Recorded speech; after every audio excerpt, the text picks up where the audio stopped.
pledge allegiance to the flag of the United States of America and to the republic for which it stands, one nation, under God, indivisible, with liberty and justice for all.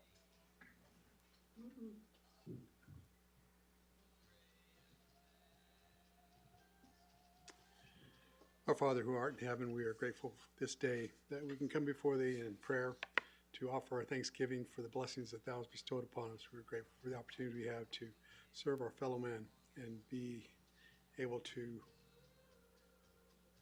reach out and provide needs and basic services for so many. We're grateful for the Board of Supervisors that they are so committed to the people, the constituents of Gila County.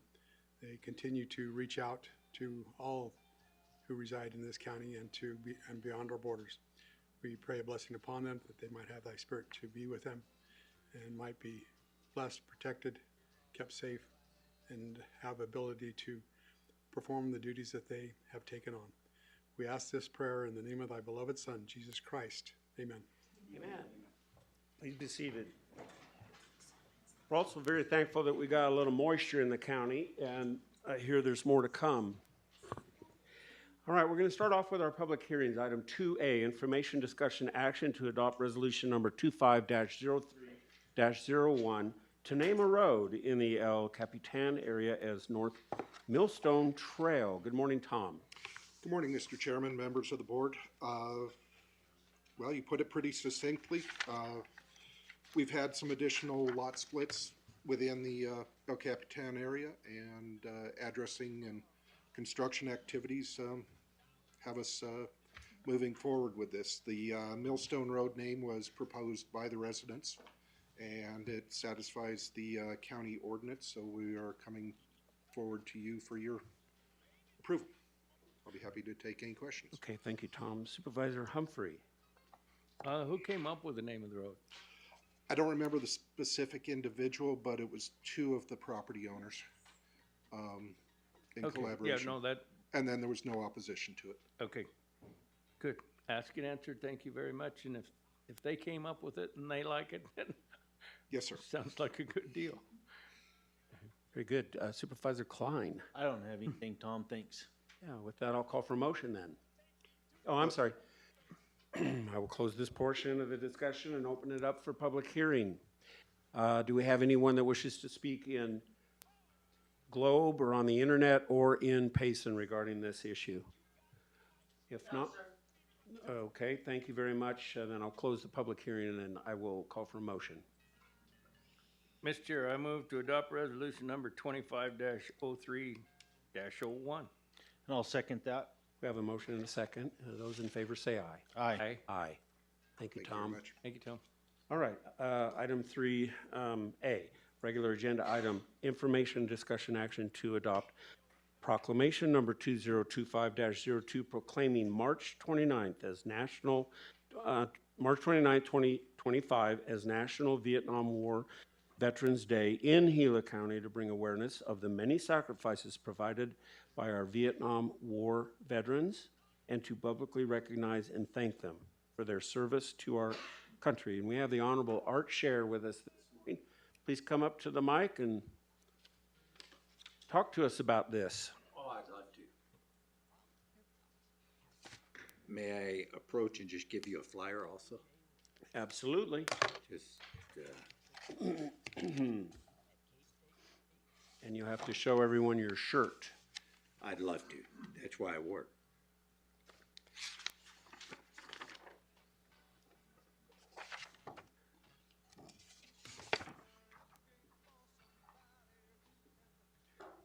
Okay, thank you. Mr. Chairman, supervisors, thank you very much, and everybody here. I have to tell you, I wear it on my sleeve, and I'll tell you why.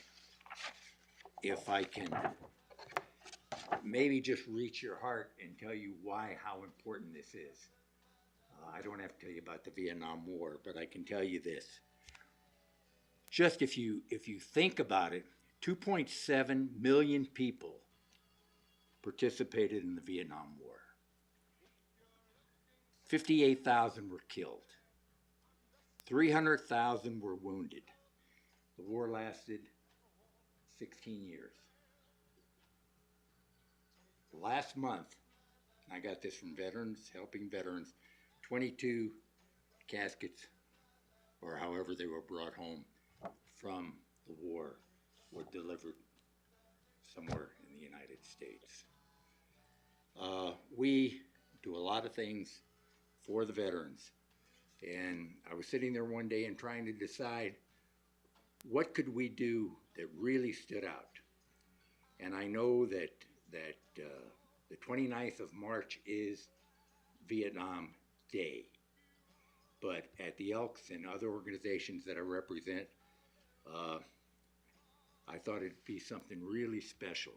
And it's taken off. The shirt I'm wearing, for an example, says the first annual Vietnam Day. It's at the Elks. It's 12 to 5 on the 29th, which is Vietnam Day. Everybody seems to have, if they didn't participate, which I was in during that time, if they didn't participate, they had a relative, a family relative, or somebody that had something to do with Vietnam War. I have to tell you that, not mention any famous actresses or whatever, but we were treated pretty bad coming home. Take your uniform off before you get off the plane because people spit on you and other things. For those that are young, so coming up with this is something completely different. To show you what's happened, Linda Gibson of the school board, Payson is all behind it. We have opened this up to the whole area. The guy that I report to every month of what we do at the Elks has taken this flyer and put it on every one in northern Prescott, Globe, Miami, every place there's an Elk Club in northern Arizona. We have no idea. This is the first annual. These shirts right here, for an example, I bought 100. There's no I in the word team. We went ahead and we bought 150 shirts. We're going to sell them on the 29th. We have 10, 11 organizations from Marine Corps, Navy, this, that, Warming Center, all going to have a table there just to show the different things that they do for the veterans. So this is something we have never done before. We have no idea how it'll turn out, who will come, but this is not for Elk members or this member or that member. It's for everybody that would like to come from 12 to 5. I can tell you that like I said, these 150 shirts, we have 38 left, so I had to order another 110 shirts. But you have to understand the feeling. Everybody I talked to said, it is about time that we went ahead and really stood up and recognized the Vietnam veterans. And they are starting to die off. And everybody has a connection. And I know I'm rambling. I appreciate that because we feel so strong about our veterans, just like I know all the supervisors do. So thank you very much. And God bless you all, and God bless America. Thank you.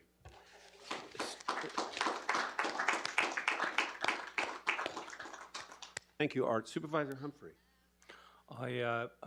Very touching, and it's about time that we reached out and did something for them. And so thank you very much for all of you that teamed to put this together.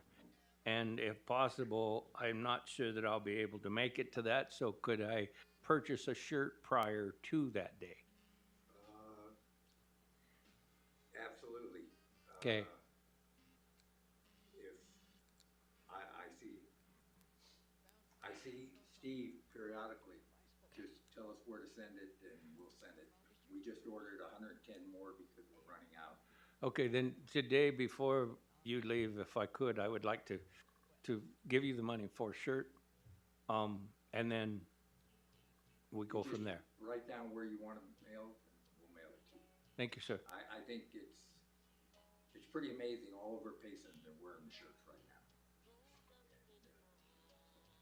Thank you, and I can't express enough how important it is to our county. Very much so. Thank you. Sir. Supervisor Klein. Art, thank you for doing this. It's been a long time coming for the Vietnam vets. You know, I'm sure every one of us in here has family members or knows somebody fairly close that was in that war.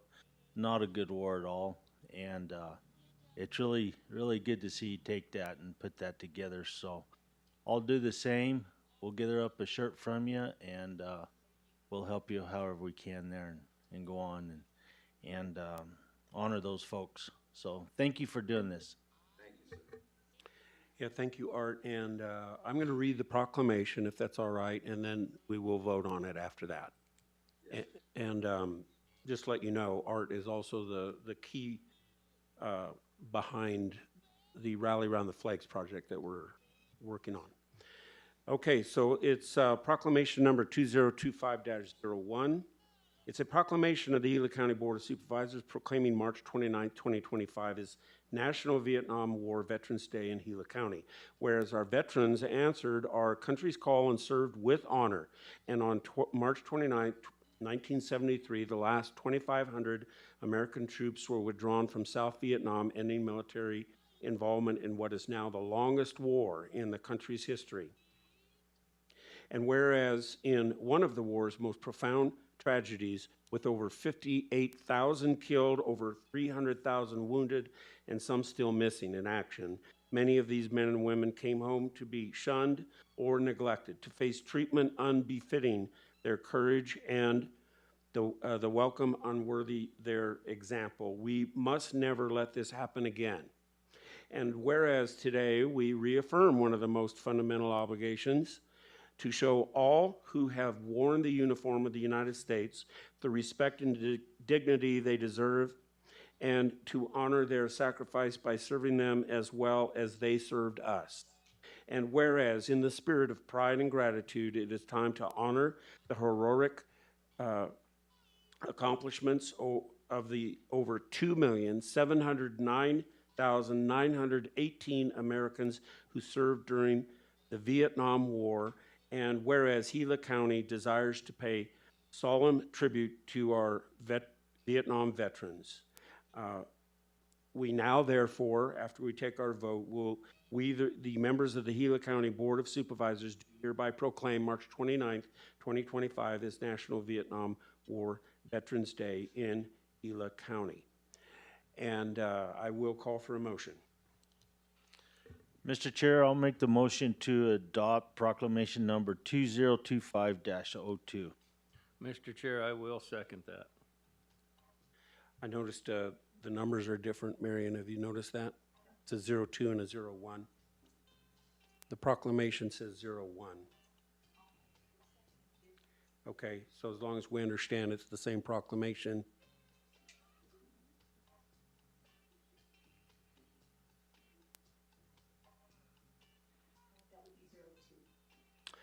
Okay, so the motion is correct, and so we have a motion to approve. All those in favor say aye. Aye. Aye. Aye. Thank you very much, Art. May I add one thing? Yes, please come up to the mic again. Thank you and God bless you. I just want to let you know tomorrow at 4 o'clock, the city of Payson is doing a proclamation.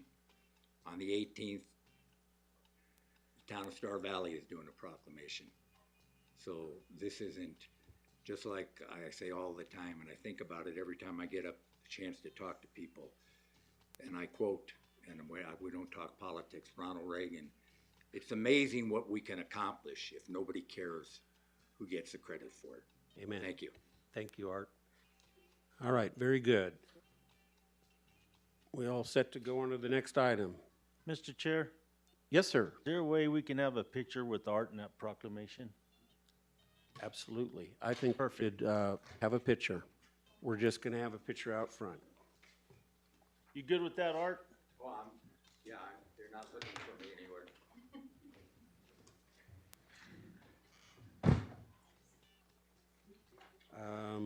Wait a minute here. 3A.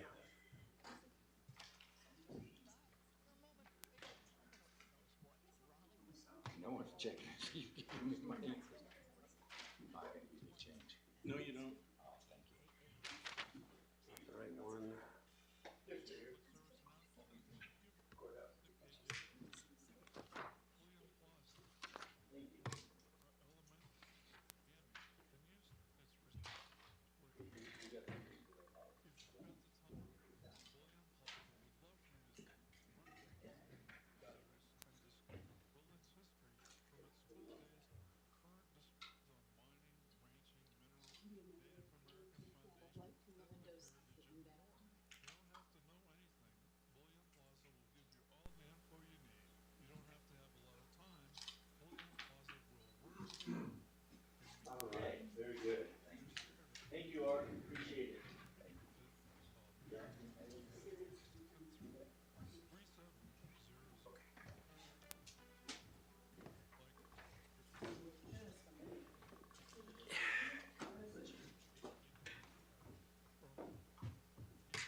take a quick minute, Marion, be back.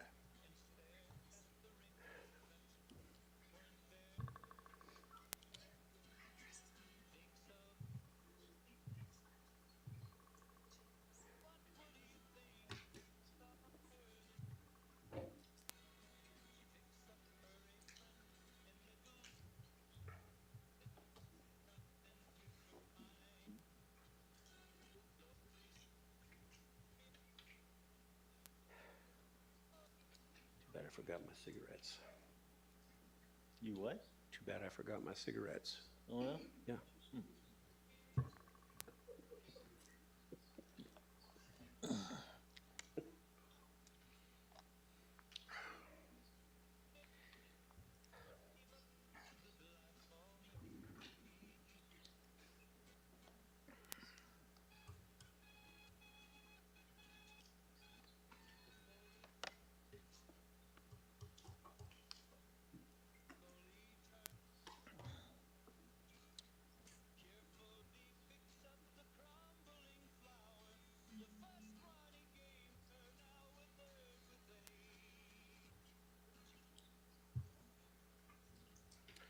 Kathy, did she go to print that out? Is that what she's doing? Okay.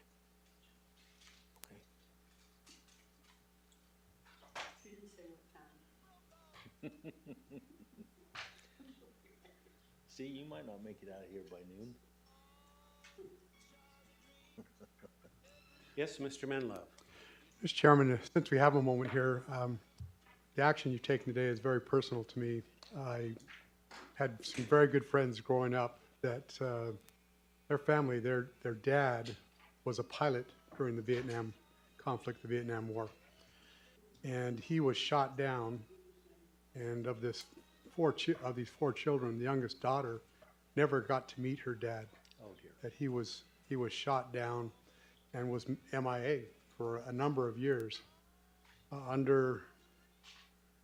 It was Bill Clinton, they had an agreement or arrangement that they could go over to Vietnam and do some excavating of areas that they thought that there might have some remains. And under President Clinton, they did a excavation of an area, and they did find the remains of these children's dad. And it brings it home to me, if your action today, of the sacrifice of families and those in the United States that sacrifice so much to help maintain our freedoms. So, thank you, Mr. Chairman. Yeah, thanks for sharing that. Are we ready now?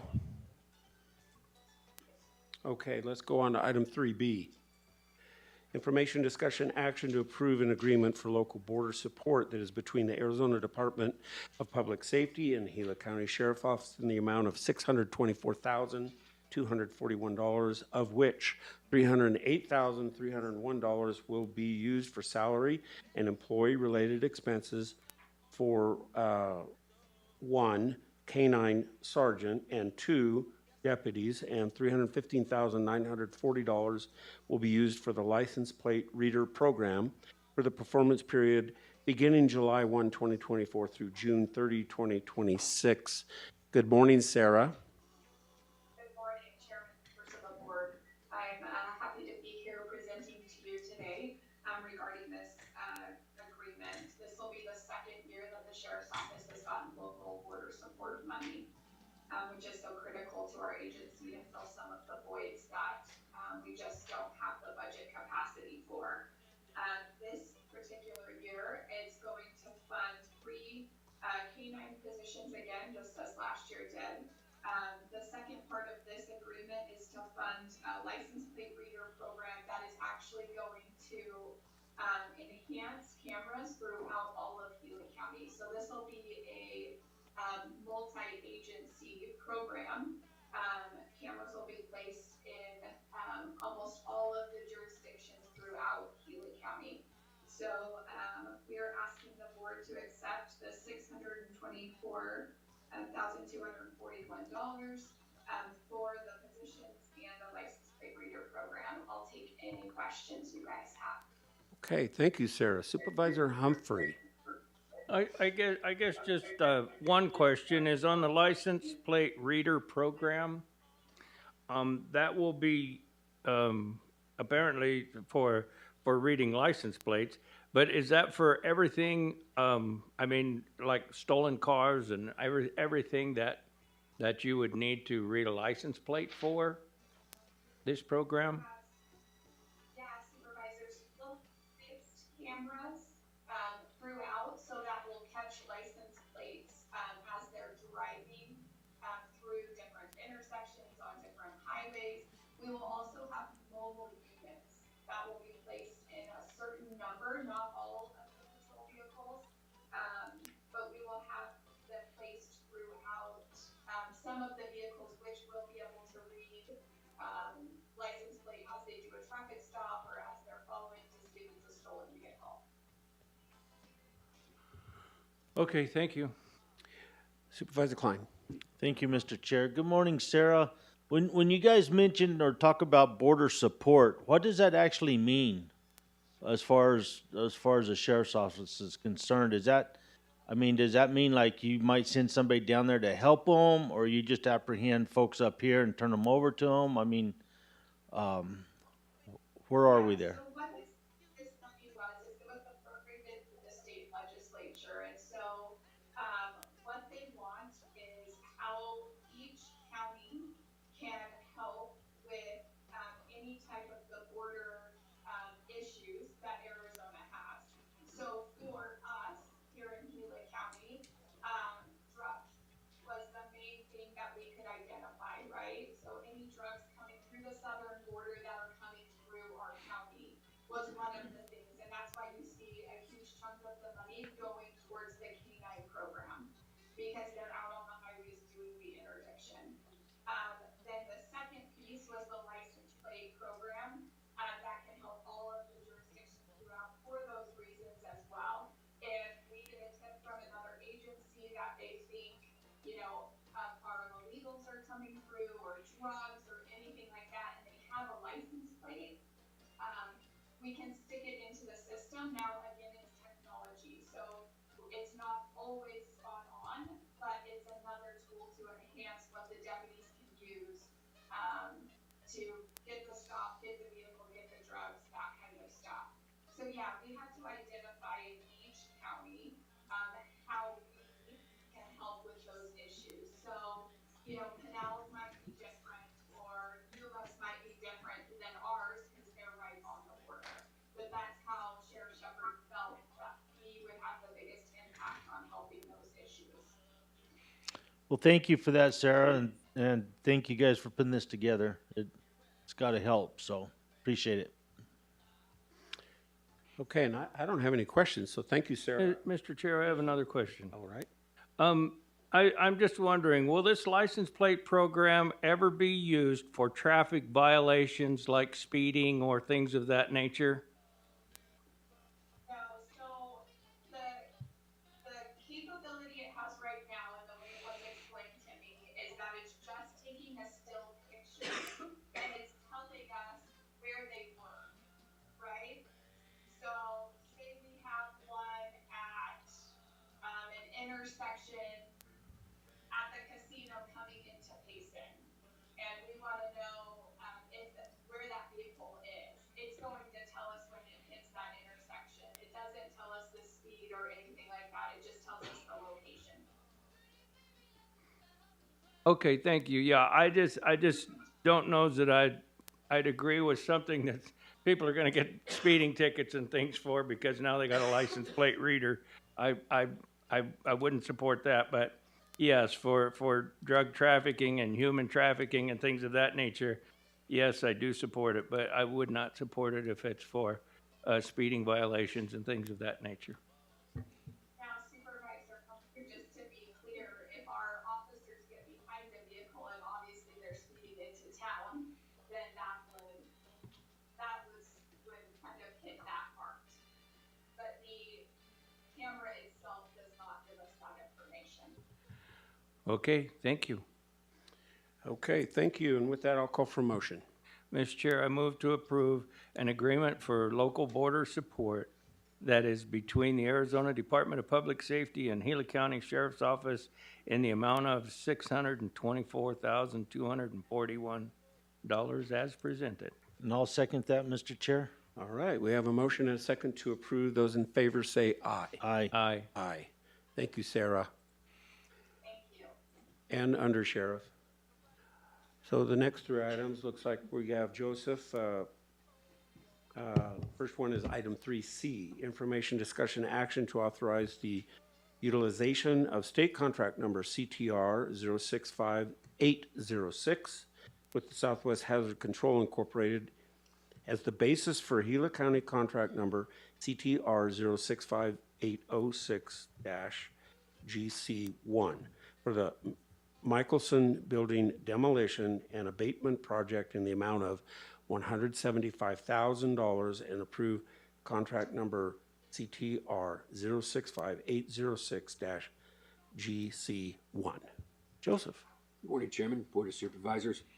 For years, the Michelson Building has stood as a reminder of Gila County's past, but beneath its walls lie significant hazards that threaten its potential. Previous abatement efforts fell short, leaving behind asbestos, lead, mold, dangers that must be addressed before we can safely repurpose this site into a thriving business incubator and co-working space.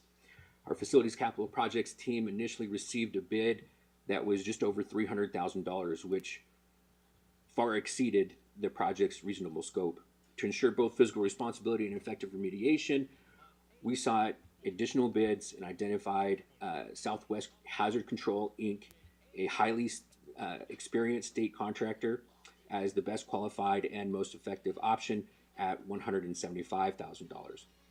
As part of the essential phase of our project, we'll be diving into also demo work. This includes taking down non-bearing walls, smoothing out surfaces where there's large amounts of plaster, and also clearing out non-essential plumbing, mechanical, and electrical, essentially getting us a fresh start so that we can step into the construction phase. With that, I'd be happy to take any questions. Thank you, Joseph. Supervisor Humphrey. Did we not already have an abatement project done at that building? Supervisor Humphrey, that's a great question. We did. We took a look at that. The reason it was missed is a limited scope. The scope that was created at the time essentially pulled off the insulation from the piping that had asbestos in it, and also an old furnace that was in that site. Unfortunately, it didn't address the larger issue of the entire facility being contaminated. Yeah, okay. It just seems that if we were gonna do an abatement, that we should have done an abatement instead of part of an abatement, and then, because that was quite some time ago, and we could have been doing something else with the building instead of waiting to get another abatement done. So, so the first abatement company did what they were supposed to do? Yes, sir, they sure did. Okay, so they were within their scope of work. It was the scope of work that was lacking. Yes, sir, it was. Okay. Asked and answered, thank you. Thank you. Okay, Supervisor Klein. Joseph, thank you. Where's the $175,000 coming from? What pot of money is that coming out of? Everybody turns to Maren.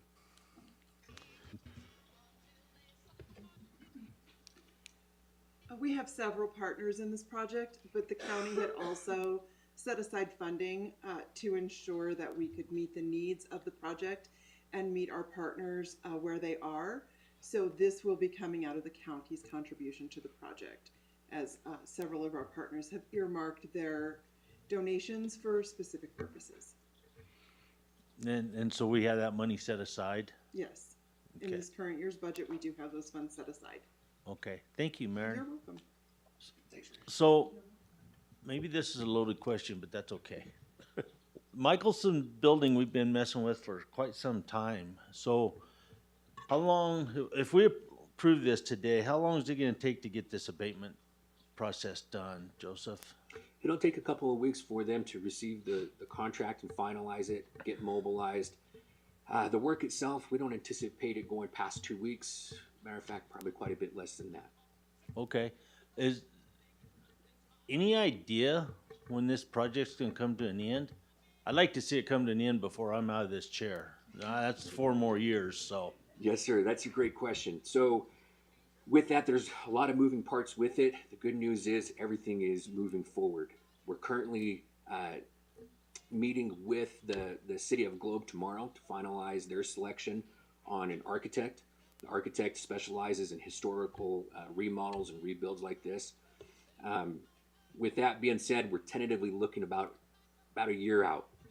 Now, there's potential to be less than that, but as you know, there's going to be a lot of pieces that are moving with that. Essentially, what that's going to do is build out the design from the architectural and engineering aspect, and then at some point, going out for probably a 3-way bid. I don't want to get too far ahead of myself. That's going to be up to the City of Globe. Essentially, they're the ones that control that timeline. We're just there to expedite it, support them, do everything we can to keep it moving forward. Okay, thank you. Yes, sir. Mr. Chair, another. Yes, sir. Go ahead. No, go, please. Okay, and like you say, a lot of moving parts, and you're meeting with the City of Globe, and so who's managing this project? Just depends on who's doing that particular portion of the work, or? No, sir. We have defined roles and responsibilities with the City of Globe. With that, bear with me, it's a dynamic partnership. The City of Globe is officially handling the financial aspect of that and directly or indirectly managing the contracts. We are indirectly helping them manage the project. So when it comes to the construction, that's where we're really going to be able to support them. We're going to be managing those contracts for them, the construction side. The architectural side is a partnership. There's they're going to be supporting it from a funding source, but we're going to be bouncing back and forth between this board and the City Council on trying to get feedback as we move through that architectural process. So Okay, I guess my question is who's actually managing the project, not the funding for the project, not who's the designer, but who is actually being sure that the work is properly done? That'll be Hill County Facilities, sir. Okay. Asked and answered, so the next time we do an abatement, we will do a complete abatement rather than a partial and another partial. And as we go forward, we will see a better ending project because we have a project management. Yes, sir. Okay, thank you. Thank you, Supervisor. So the 175, if I'm reading this right, is to do the demolition and get rid of all the hazardous materials, a complete job that will get us to an open, ready to rebuild state. Yes, sir. Okay. That's lead paint, that's everything that's bad. It is. And Okay. yes, sir. All right. All right, very good. Thank you. Well, with that, then I'll call for a motion. Mr. Chair, I'll make the motion to authorize the utilization of state contract number CTR 065806 with Southwest Hazard Control Incorporated as the basis for Gila County contract number CTR 065806-GC1 for the Michelson Building demolition and abatement project in the amount of $175,000 and approve contract number CTR 065806-GC1. Mr. Chair, I'll second that. We have a motion and a second to approve. All those in favor say aye. Aye. Aye. Aye. Okay, Joseph, one more we have here. 3D, information discussion action to award a contract in response to request for proposal number 110424, the Bleachers Grandstand Project, to the sole responsive and responsible bidder, Century Industries, for the total of $513,614. Thank you, Chairman. In December of 2024, the Board of Supervisors approved the advertisement for the Bleachers Grandstand Project. Seeking improvements for event seating at the Gila County Fairgrounds was the primary goal. Century Industries was the only bid received, offering a package that included 10-row mobile bleachers, a 12-row elevated seating bleacher, a Showmaster mobile stage. These upgrades will enhance the fairgrounds' capacity to support community events, provide better seating, and more functional stage setup for performance, sports, and other gatherings. Facilities and Land Management Department recommends awarding the contract to Century Industries for $513,614. This investment will create a more inviting and adaptable space. With that, we do have a sharing fund and support from Freeport. And the 25% is what they're going to be supporting. If we had to kind of chalk that up, that's essentially them helping us purchase one of those bleachers as a whole. And with that, I'd be happy to take any questions. Thank you, Joseph. Supervisor Humphrey. Hey, bleachers of this type, where will we store those bleachers when they're not in use? Because our Arizona sun and our winters that sometimes snow are pretty rough on equipment. Supervisor Humphrey, great question. We're looking at storing it right now out at the fairgrounds. But to your point, it'll be open and exposed. There will be no covering at this time. Okay, and not underneath one of the metal buildings or something? There's potential that we could stow them underneath one of the arenas. Yes, sir. Okay. Thank you, Mr. Chair. Thank you, Joe. Supervisor Klein. So these are gonna be portable bleachers? Yes, sir. So they're going to be hydraulic, enabling it to kind of fold up and be ready for travel on the roadway. Okay. And Century Industries is from where? They're out of Phoenix. Okay. Yes, sir. And this isn't part of a state contract then, is it? No, sir. This is a three-way bid, sir. Okay, thank you. Okay, thank you. And so we're getting 1 10-row, 1 12-row. How many people does that seat about? We're going to be looking just over 400. Okay, very good. And they're all metal. They'll last a long time. Yes, sir. Hopefully. They are high quality. Very good. So, and then this money's coming from where?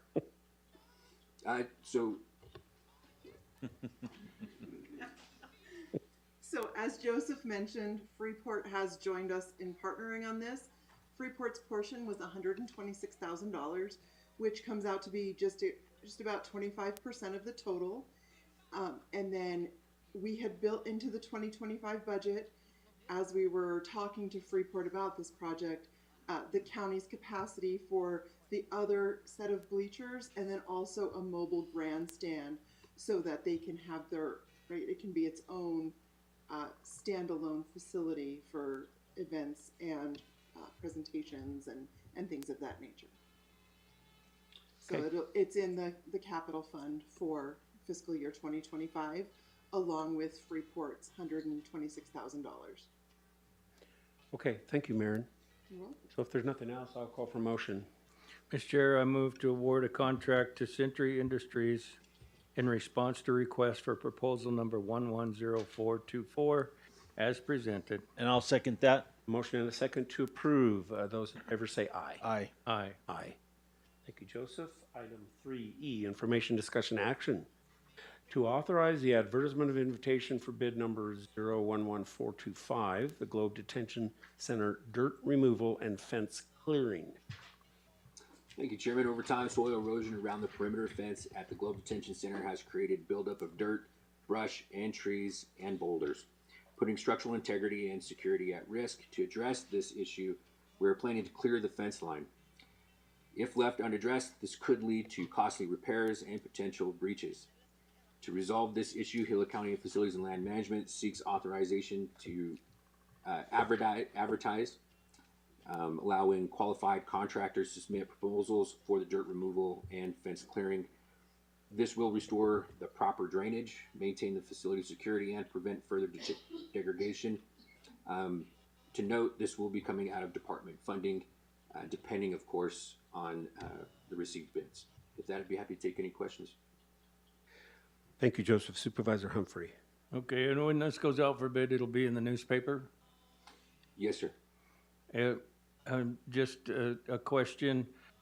local contractors and contractors that we've used in the past, could we maybe make a phone call? Because a lot of those contractors are out working, not reading the paper. And so a lot of times they miss the opportunity to bid because they're not aware of a project that's open. And if that's difficult for staff, I would be happy to make some of those calls myself so that some of the local contractors in the past have contacted me that they don't get time to read the paper. They don't have people read the paper for them to find out what's to bid. And so I would like to see something like this go to a local contractor, or at least get bids from local contractors. Supervisor Humphrey would be happy to encourage local bidding and would again be happy to work with finance to see what we can do to further that. Okay.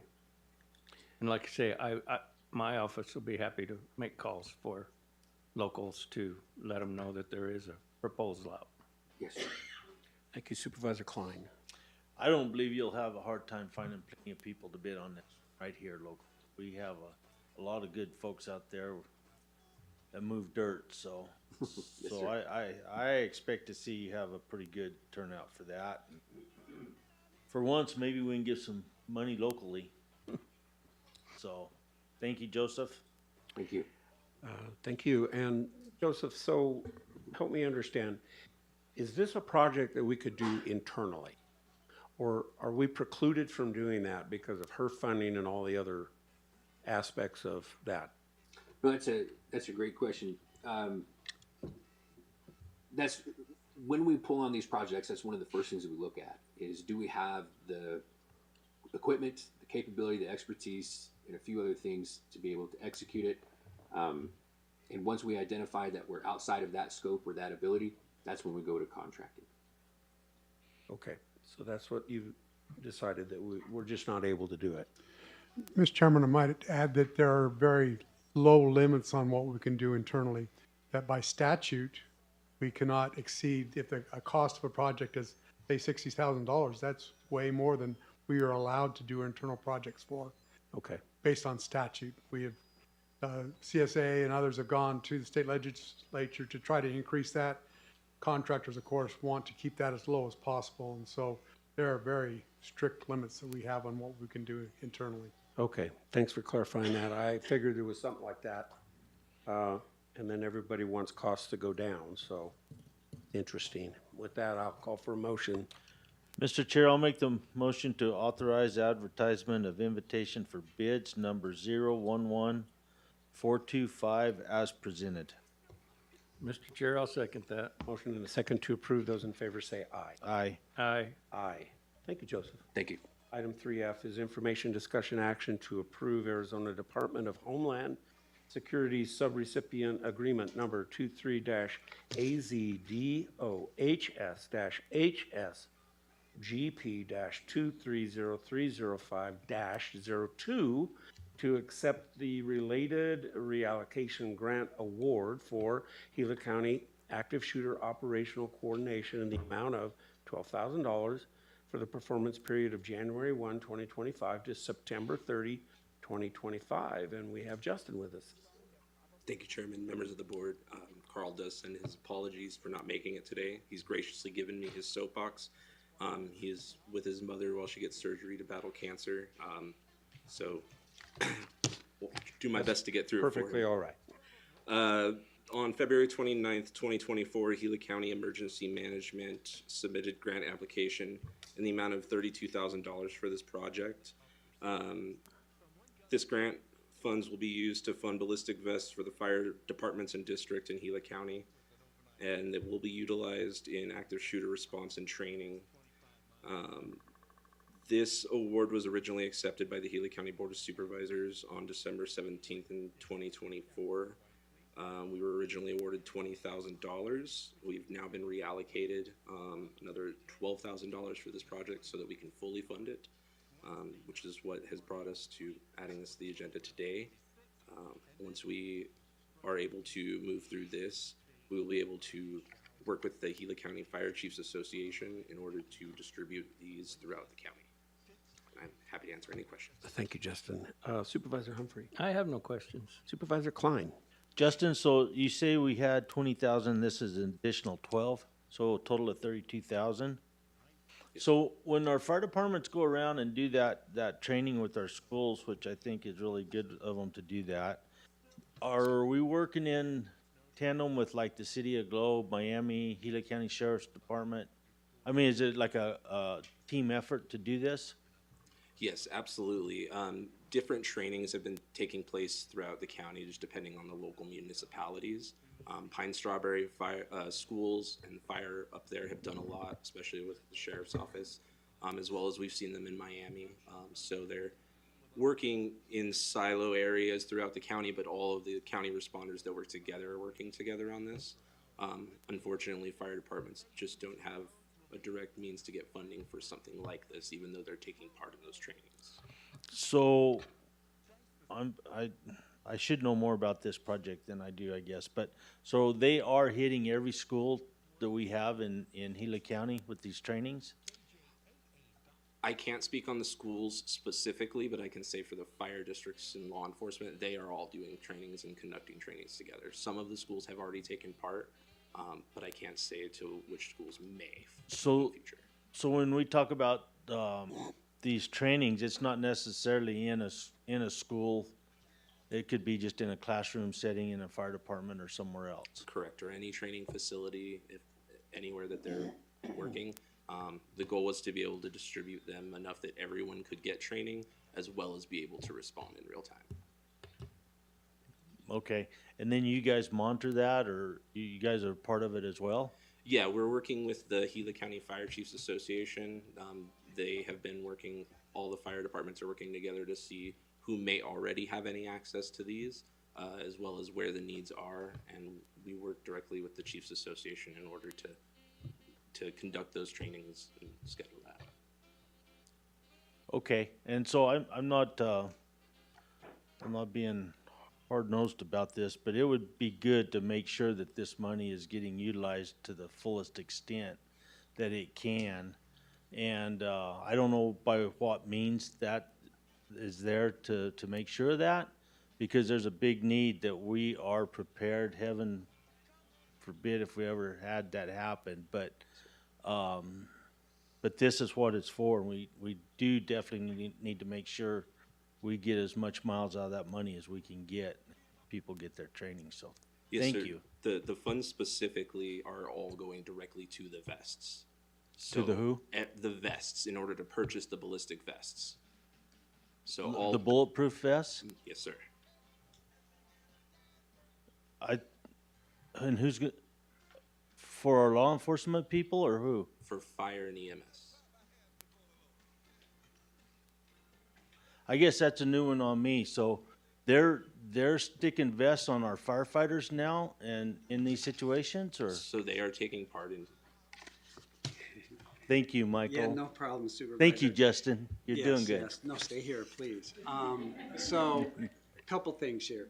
The schools have their own emergency management program by the state education department, so that's different than the fire chiefs and law enforcement in each county. So, if the school requires emergency management training, they typically reach out to us, but they do have their own system across the state, what's required by the education department.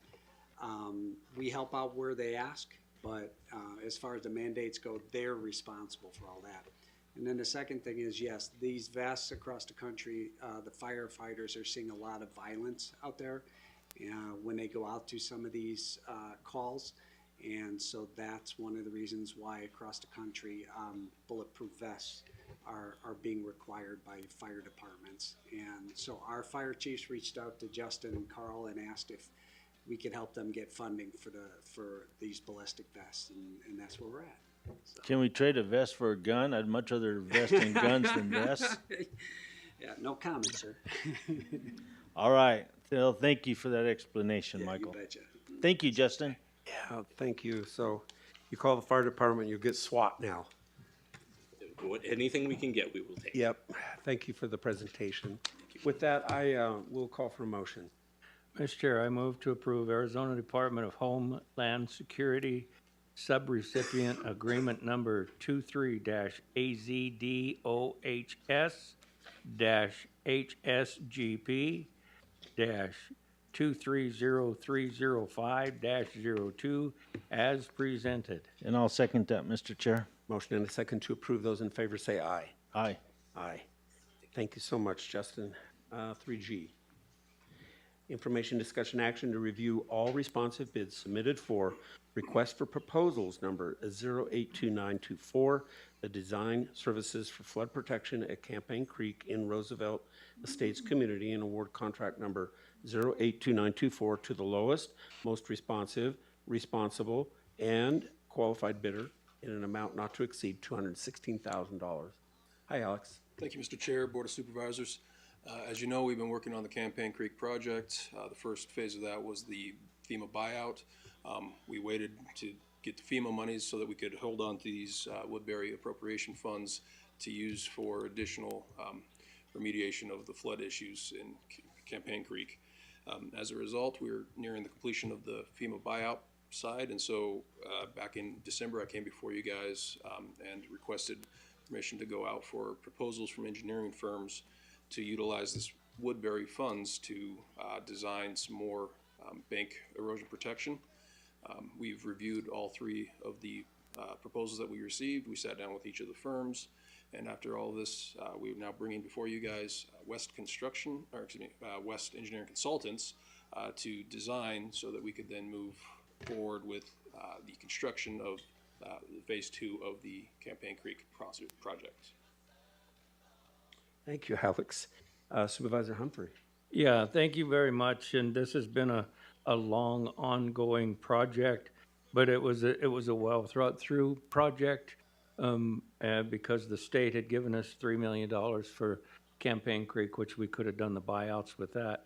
But we had also put in for grant money to do that because the grant money we could only use for the buyout, where the $3 million we could use for anything. Correct. So by holding on to that for what, a year and a half or almost two that it took us to get the grant process, then we were able to do the buyout and the demolition with the grant money, which left us, well, we used a little bit of the $3 million for some of the buyout, but now we get to do design to do more work kind of on the north side and try to help do more protection on that creek. So it's been a long project, but it's been a worthwhile time of waiting, and so I appreciate all you've done and are doing, and thank you for putting a limit on the design, because they could design a $10 million project that we couldn't do anyway. So like I say, that's just been a well thought out project from start to finish. So I appreciate it very much. Thank you. Supervisor Klein. Alex, thanks.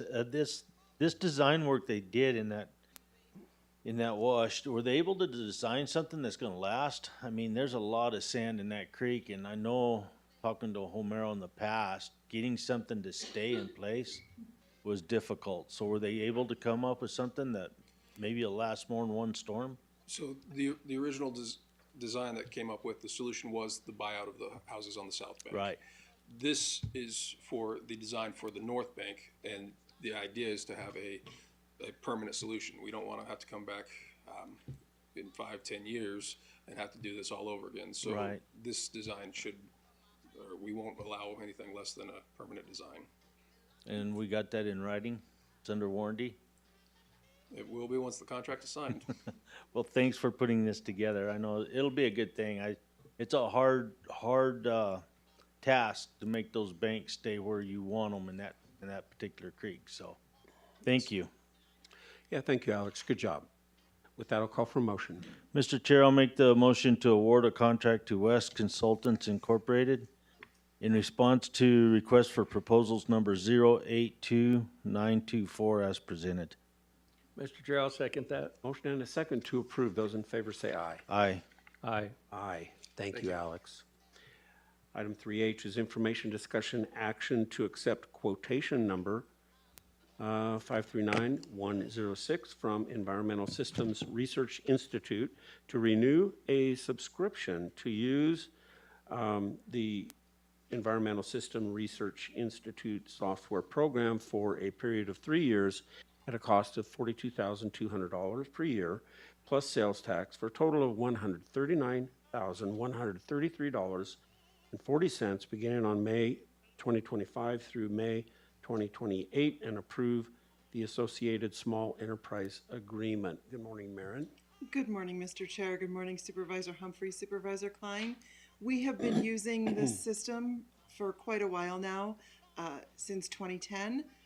It's colloquially known as ESRI, and it's used across several departments and allows us to have our mapping and other aspects of the services we provide for our constituents and use within rural addressing, community development, recorder's office, treasurer, engineering, floodplain, and the county attorney's office. Thank you, Maren. Supervisor Humphrey. No questions. Supervisor Klein. So it's worked out good for you, Maren? Yes. And they Cool. keep their increases very reasonable. Good, good deal. Thank you. Okay, yes, thank you, Maren. And with that, I'll call for a motion. Mr. Chair, I move to accept quotation number 539106 from Environmental Systems Research Institute Incorporated and approve the associated small enterprise agreement as presented. And I'll second that. Motion and a second to approve. Those in favor say aye. Aye. Aye. Aye. Thank you, Maren. Thank you.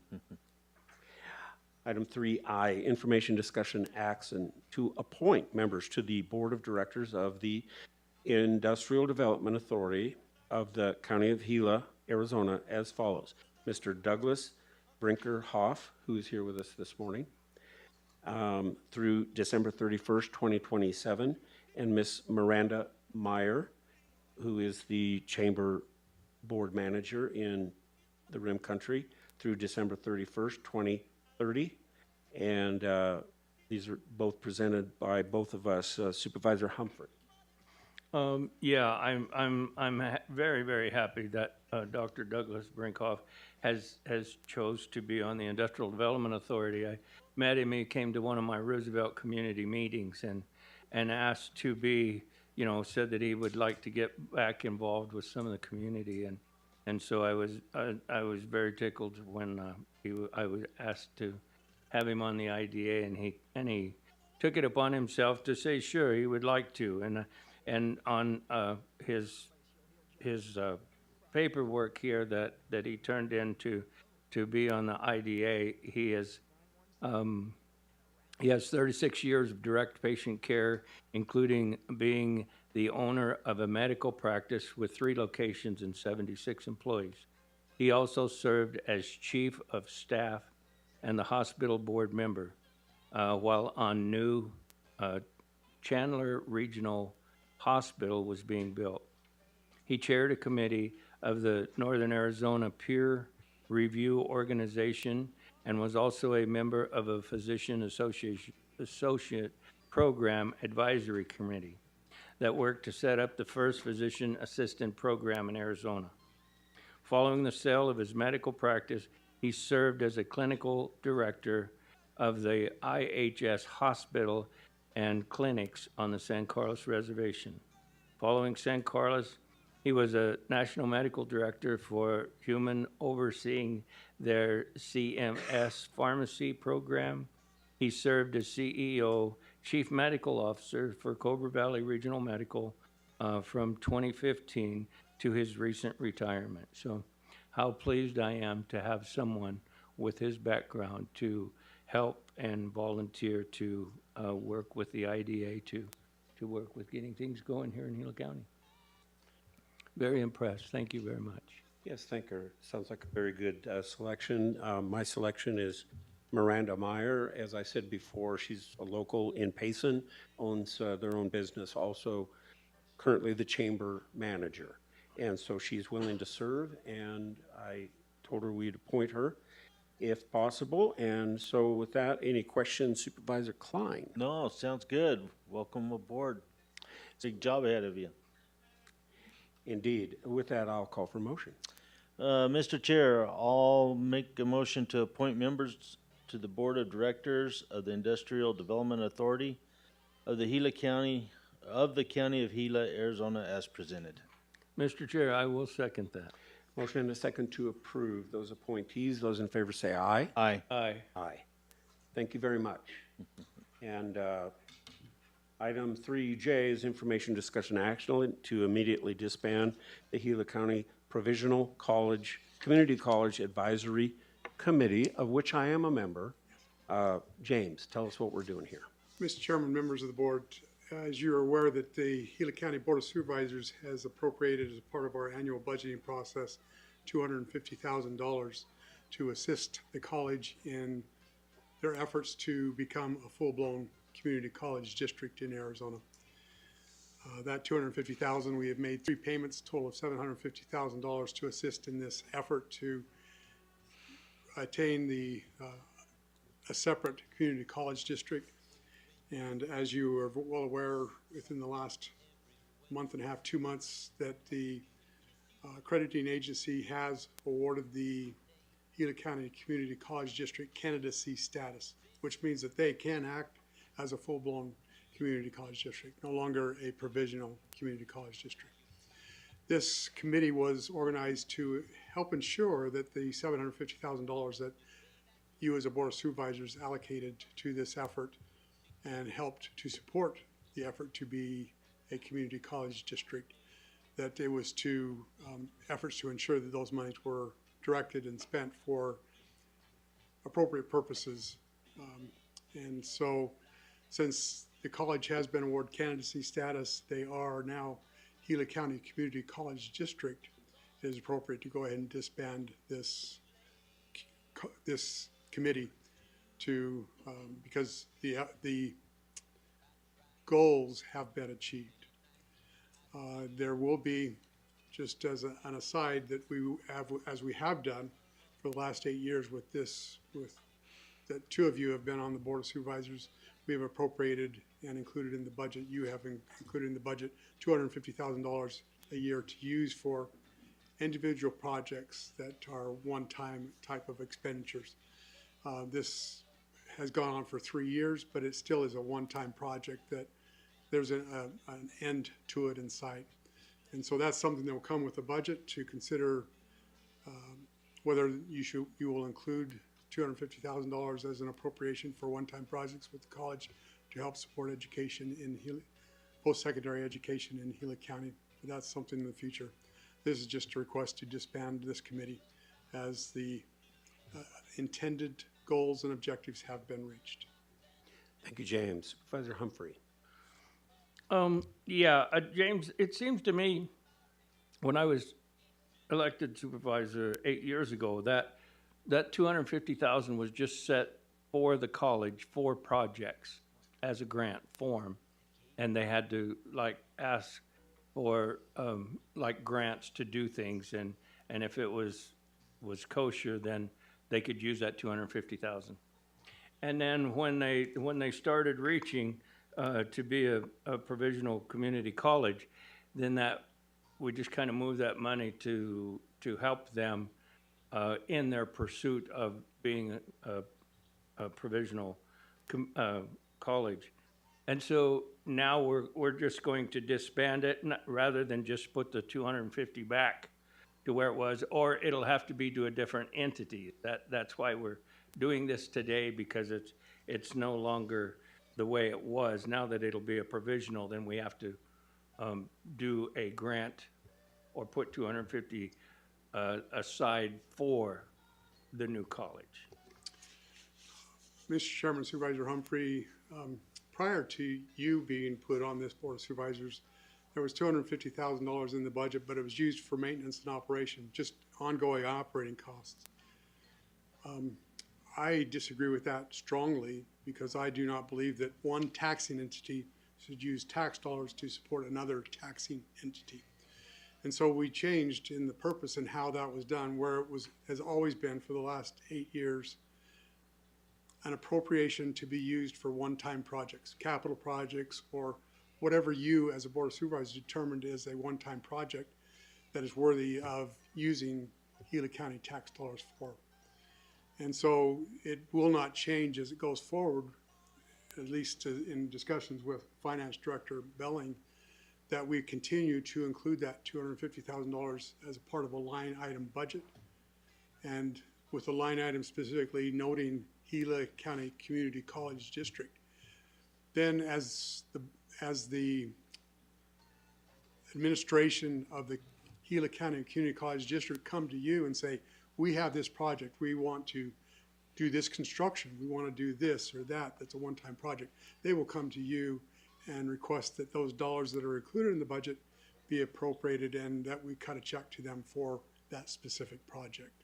So does that answer your question? It does. I just wanted to be sure that our help to the college will be able to continue. Yeah, and I was pretty sure that it would, but that was to be asked and answered. And so yes, I do believe you answered my question that yes, we can continue to help the college as it goes forward with education in Gila County. Yeah. Mr. Chairman, Supervisor Humphrey, I, like you, believe that education to the residents of Gila County are essential. Yeah. And that's the direction that you've always given to me. So yes, I'm thrilled to be able to support that. Thank you very much. Supervisor Klein. Well, I'm sorry to put you out of business today, Steve. But it's a good day to do that. I mean, that was a big hurdle for our college to become their own college and no longer provisional. And so to be able to do this today is good. Yeah. And then the money part of it, I'm sure we'll be discussing later. But so thank you, James. Thank you for all you've done there. Sure. Mr. Chairman, just in the last couple of weeks, the Community College District did have some open houses, one here in Globe, one in Payson.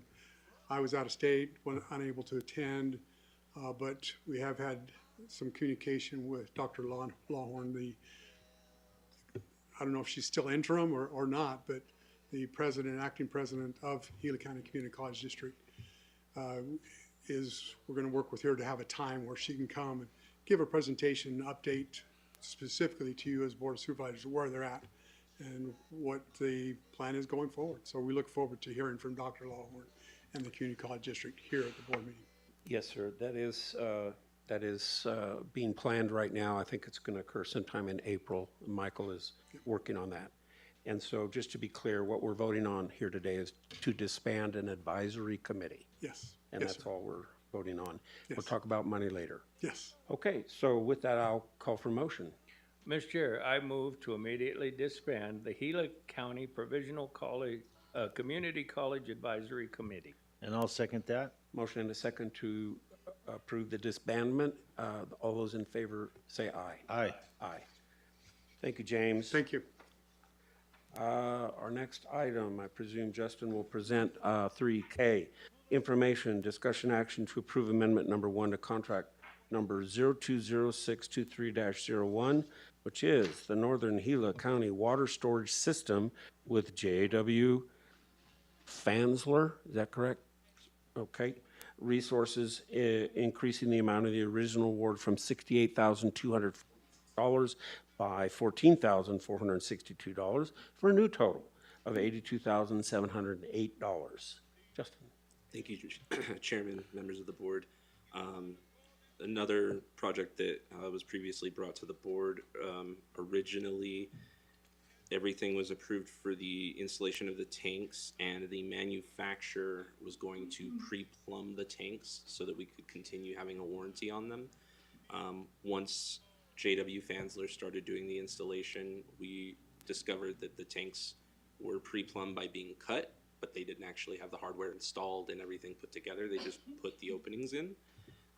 So this amended amount would increase their contract by $14,462 in order to have all of that installed and all of them plumbed together in all of the locations, which has been done. And to date, the project has not exceeded the funding amount awarded or budgeted. Any questions I can answer? Thank you. Supervisor Humphrey. I have no questions. Supervisor Klein. So we originally paid for it and the manufacturer didn't do it, Justin. Did we get any money back on that? So they were pre-plumbed. However, we were unaware that them pre-plumbing it was just creating the openings for all of the hardware. We thought that the hardware would just be installed that lets them connect together. That was not a part of what the manufacturer provided during pre-plumbing. It was just the cutting of the units. Scope of the project should have identified that in in what we were asking for bids, didn't it? For what we were getting from the tanks? I mean, I bought a ton of these tanks, and they've all got plumbing coming out the bottom. Yeah, I know that when we originally were looking at the tanks, that we looked at them being pre-plumbed and not plumbed. We looked at having them just completely plumbed by the contractors. And that's when we discovered the warranty information with the manufacturer. For them to be able to continue the warranty on them, they had to provide the pre-plumbing. Wow, okay. So, James, this money is coming from Senator Kelly, right? This is part of that grant we had a dollar for dollar match on? Yeah, okay, just so everybody knows that, that's watching and listening to us. Senator Kelly did help us with this project and to get it done. So I have another question, because I'm really gonna be kind of firm on this one. We need them done. We're faced with a really bad summer, and these need to be done. So what kind of a deadline are you looking at to have these finished? So these tanks are completed and filled. They are completed and filled, so they're all done. Everything's Yes, sir. cool. And I just did confirm this morning that there were 2 tanks that got missed last week that have been taken care of. They are all now filled. Thank you for that. Absolutely. That's good. That's it, Mr. Chair. Okay, thank you, and that's 14 sites. Yes, sir. Yes. Thank you, Justin. I appreciate that. And just in time for the pre-fire season meeting we're going to have soon and all of that up in Payson. So with that, I'll call. Yes, sir. If I may just throw in something. Yeah, and being that they're all set up, plumbed and filled, you know, the benefit of using local, I thank the contractor, Fensler, very much for going ahead and completing it and getting it all ready, even though that we have not approved his full payment for it, you know, where some contractors would still be holding us out for that. So I thank that company very much for helping us get ready for fire season, even though they weren't paid in full. So thank you, Mr. Chair. Yeah, that's actually quite gracious of them. Yes. Good point. Mr. Chair, I'll make the motion to approve amendment number 1 to contract number 020623-1 as presented. I will second that. All right, we have a motion and a second to approve the payment. Those in favor say aye. Aye. Aye. Aye. Very good. We're going to move item 3L to the end of the meeting. And that is an executive session portion of our meeting. And we are going to address the consent agenda items. Item 4A through J. Supervisor Humphrey, would you like to discuss one or more off of the consent agenda? Nope. And Mr. Klein, how about you? I don't believe I do. I think I'm good. All right, then I'll call for a motion to approve consent agenda items 4A through J. Mr. Chair, I move to approve consent agenda items 4A through 4J. I'll second that. And we have a motion and a second to approve. Those in favor say aye. Aye. Aye. Aye. Moving on to item 5, call to the public. Anyone here in Globe or Payson or the internet? Okay. All right, very good. So let's move on then to our reports. Manager Menlove. Mr. Chairman, just want to report a visit to Washington, D.C. last week that worked with to meet with, in addition to our senators and representative, Mr. Crane, have an opportunity to meet with agencies of the federal government. And there's still a lot of chaos, a lot of unknowns, uncertainties with the new administration in Washington, D.C. And in fact, there were some of the specific agencies like the U.S. Department of Housing and Department of Interior, the specific branches of those agencies, they did not make themselves available to meet with us. So we continue to try to keep our nose to the grindstone, keep looking at what's going on in Washington, D.C. to help ensure that our funding is not interrupted. There's a couple of them, as we've had discussions at the Department of Justice, Environmental Justice Grant, that is likely that is $1 million grant that we did have an actual grant contract. It's likely that that grant, we will not receive that money because of a change in focus in administrations, but that we continue to work and help try to ensure that all of our grant money, that we continue to receive those. report from a trip to Washington DC. Thank you, Mr. Chairman. Thank you, James. Supervisor Humphrey. Yeah, I held a Southern Gila County preseason fire meeting on the 27th. Attended a CAG Regional Council, Central Arizona Government. Held a Tonto Basin Community meeting on the 4th at 5 p.m. Held a Roosevelt Community meeting on the 10th. Was on KQSS radio at 5. And then I didn't attend the funder raiser for 4-H shooting sports fundraiser dinner on Saturday, but I did donate a cow skull with the horns and stuff on it for them to be able to auction or however they do to help raise funds, because I was unable to be there. But other than that, I'm good, Mr. Chair. Thank you. Supervisor Klein. So we went to DC as well and met with Congressman Crane, Senator Gallegos, and Senator Kelly the day after we got there. Had a real good meeting with each of them. Just like you said, James, a lot of uncertainty on the Hill right now. Kind of figured that once the dust settled, why it'd get sorted out. But right now there is a lot of uncertainty. We talked about the retreat. We talked about a number of things, and I handed you guys out a couple pages there with just some talking points that we started with. Talked about the cutbacks in the government. As you guys have all been watching, there's a lot of folks at the federal level getting cut. Unfortunately, a lot of those positions are at the ground level, and that will affect us. Not sure where that's going to all end up, but we'll see. The fire folks that are in the federal Forest Service, they're exempt. So there was some of them that were cut, their jobs were cut, and then they were retracted and brought back on. So that was good to know, because one of the fears going around was, with this summer coming up on us as fast as it is, that we wouldn't have any firefighters this summer. But that's not supposed to be the case. They're supposed to have the firefighters. They're supposed to have the severity money that they need for the Southwest to get kicked off. And so we'll see. I will say that most of the folks that I talk to in the Forest Service at the higher levels, every day is a new day. And so there's no guarantees on any of that. Senator Kelly and Senator Gallegos had introduced the bill in the Senate, and has been read twice and sent to committee. That's the bill on the retreat, on the conveyance of the retreat. So it's going through pretty quick. Hopefully it'll keep its pace and make it through everything.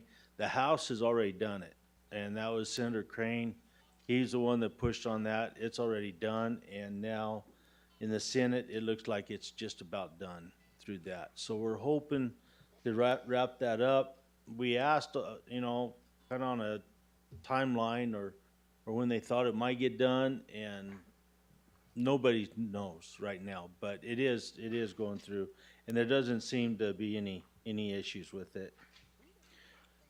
He attended the public lands meeting on Saturday on the 1st, and the SRS funding, which is Secure Rural Schools, our money that comes to the county has usually been, for the most part, passed along to Roy Sandoval, school superintendent.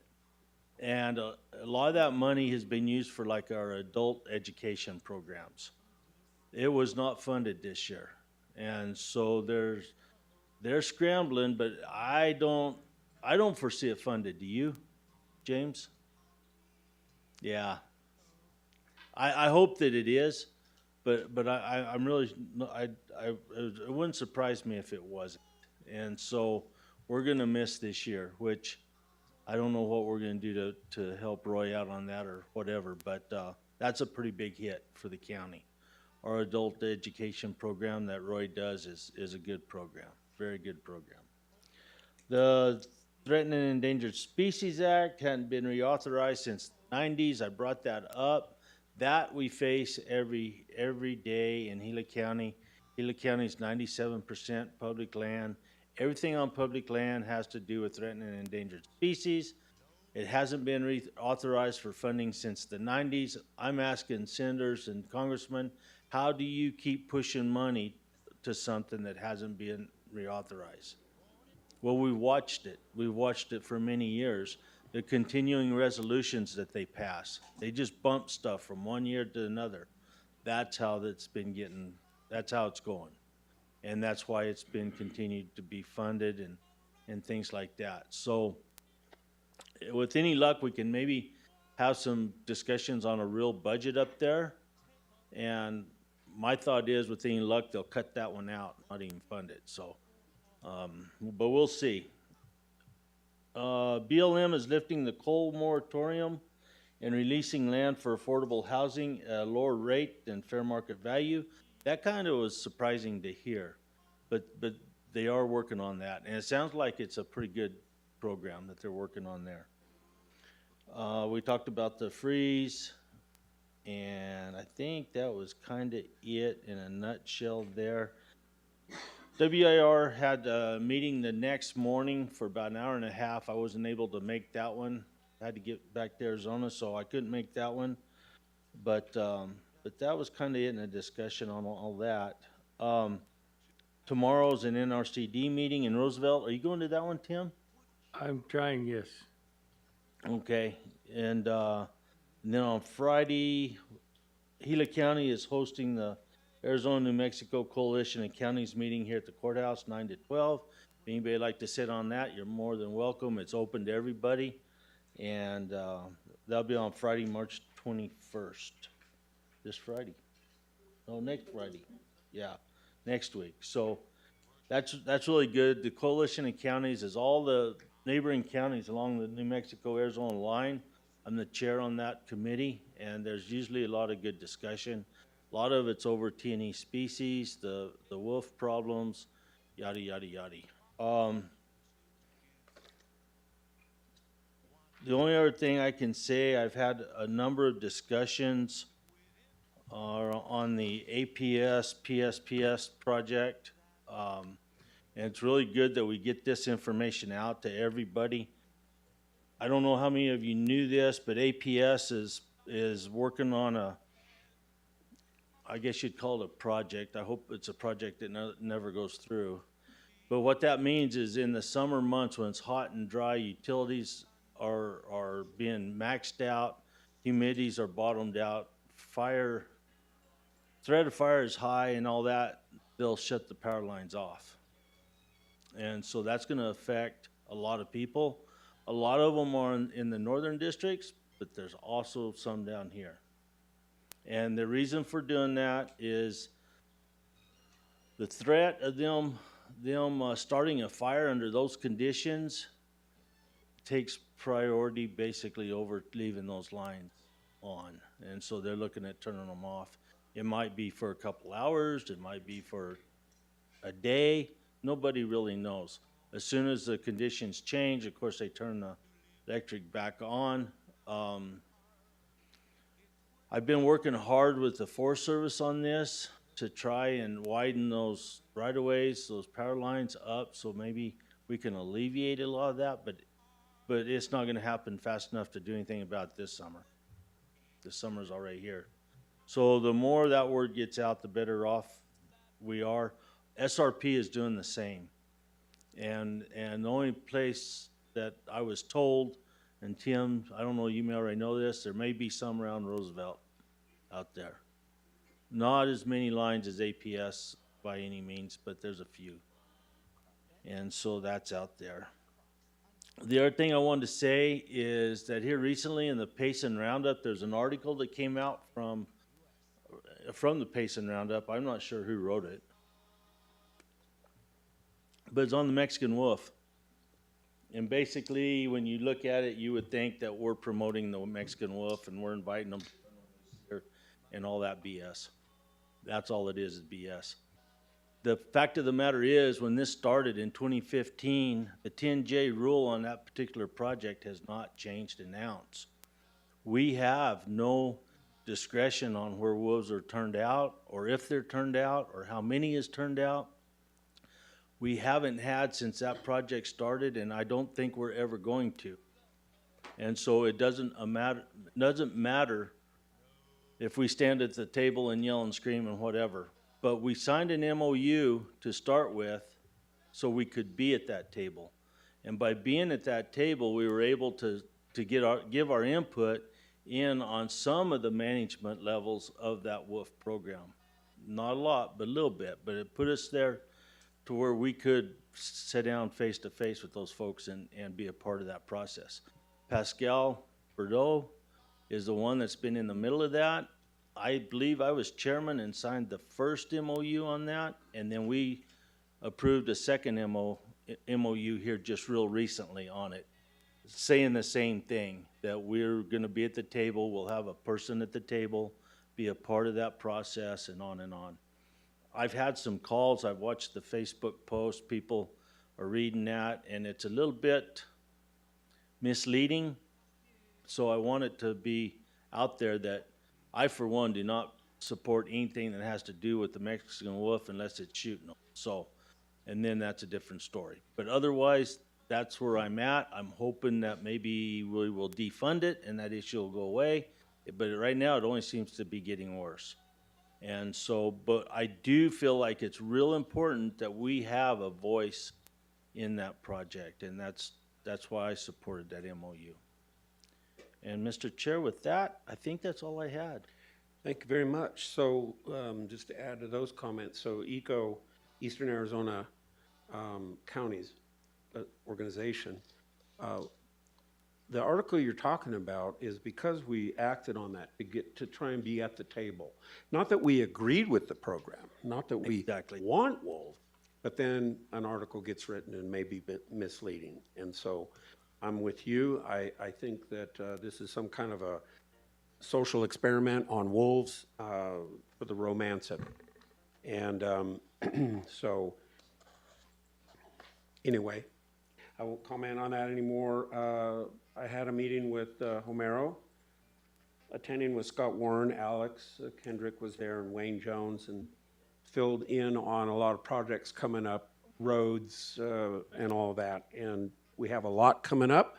I'm looking real excited or being excited about what's coming for our paving season and our chip seal season and some of the things that they're going to be doing.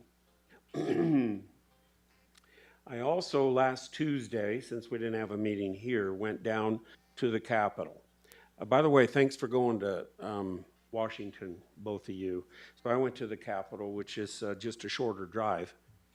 And I met with several senators regarding the rural groundwater bill that's being promoted by Senator Dunn, 1520 is what it is. And then also reviewing what the governor's solutions, proposed solutions look like on basin management. And it's very complicated. It's not an easy solution. And it's not problematic in every region of Arizona or every county. So I expressed very much as I could, that we would like to see more local control. The Board of Supervisors has no control over water in this county. And that, to me, is troubling if the governor decides to just do an executive action. And then there will be committees formed that we don't appoint, the governor appoints. And then there'll be actions taken that we don't approve or disapprove of. It's just going to happen. And largely speaking, that's going to be an assessment of how much water is being used out of the basin by each individual that uses the basin. And then from there, make judgments on whether or not that person is using too much or not. To me, that's a complete socialized grab of the utility, and that's not the solution. I don't have the solution, but anyway, that's what's being talked about.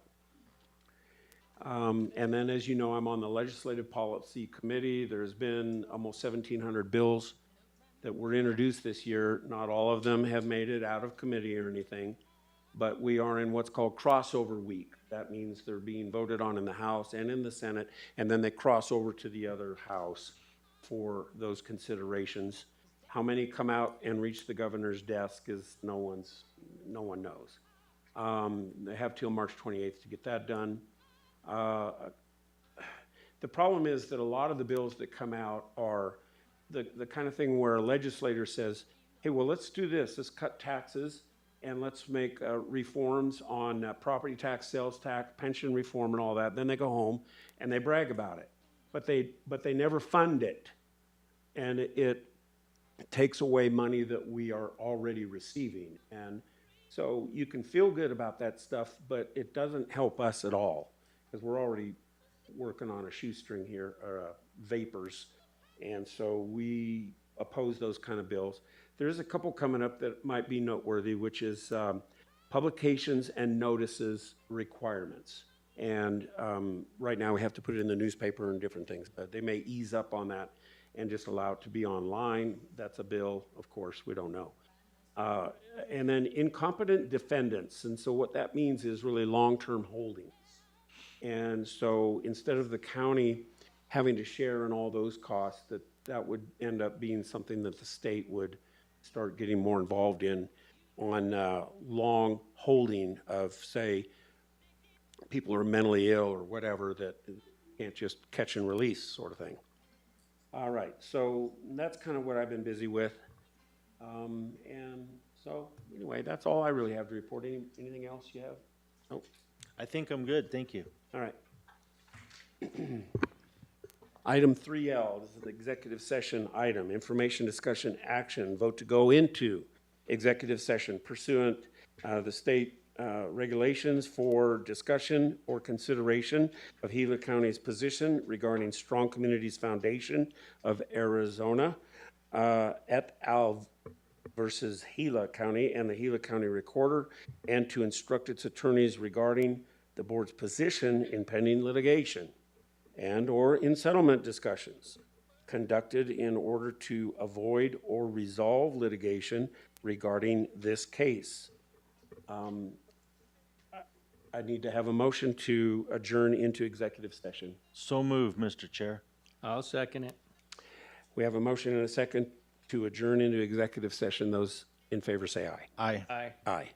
All right, we'll see you.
Board of Supervisors room.